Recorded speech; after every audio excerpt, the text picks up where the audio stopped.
Hey, hello, I'm Kråkan, also known as Cornix. Welcome to Closet Movie Rambles, where I talk about old movies that I found in my closet while cleaning.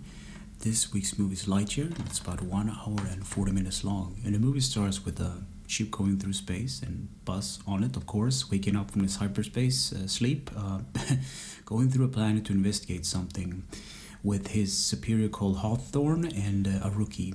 So not for long, they are attacked by the plant life and some various bugs, and then try to make it out of there on ship, but the ship crash lands and they're forced to, well, trying to get off this uninhabitable bad planet. So 1 year later, they try this new hyperfuel mix because their hyperdrive engine on their ship is busted. So Buzz takes a test drive to test if it's safe, and when he returns from this trip, 4 years has passed. So it doesn't go that well. So that he continued to do this test, and the people on the planet age, but he doesn't until the day that his superior Hawthorne actually dies, and it's kind of sad. So Buzz gets this. It's actually a robotic cat, and he hates machines and AI, and it's an overall gag of the movie. There's an on-flight guidance computer on the ship called Ivan or something like that, and he hates it, so he just turns it off every time.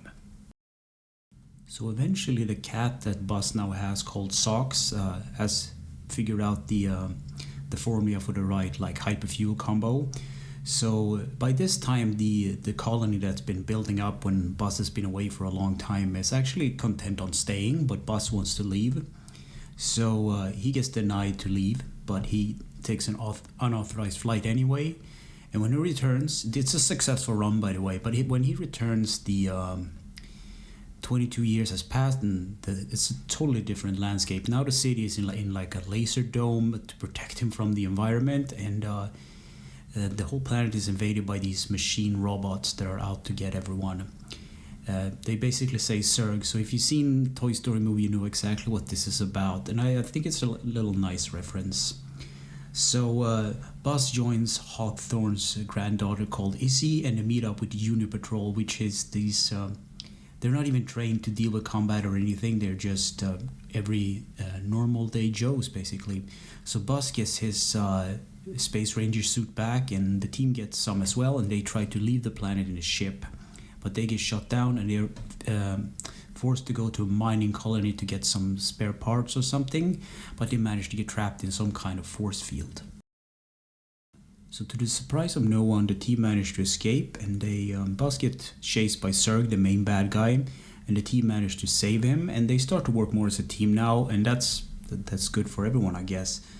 So what happens is there's this long drawn-out chase, and the robots manage to steal their hyper fuel cell thingy that they need to get out of there, basically, and Buzz gets teleported to the main bad guy's ship, when it turns out that the Zurg actually is a future version of Buzz, because the future version of Buzz used the fuel cell to basically travel through time and try to change things, but something went wrong, and now he wants ordinary Buzz fuel cell to basically reset everything.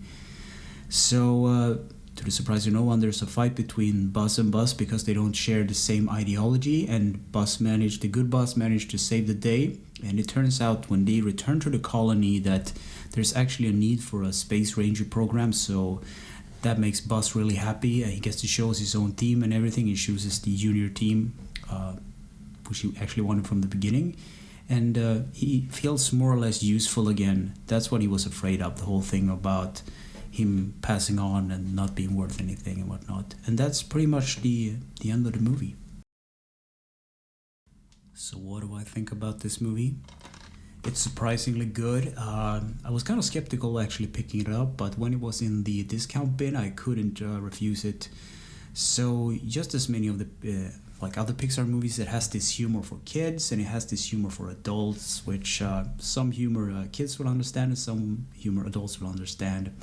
And I think this is a movie that my brothers and sisters' kids will definitely enjoy watching. So I think I can recommend it, yeah. So anyway, thanks for listening and or watching, and take care.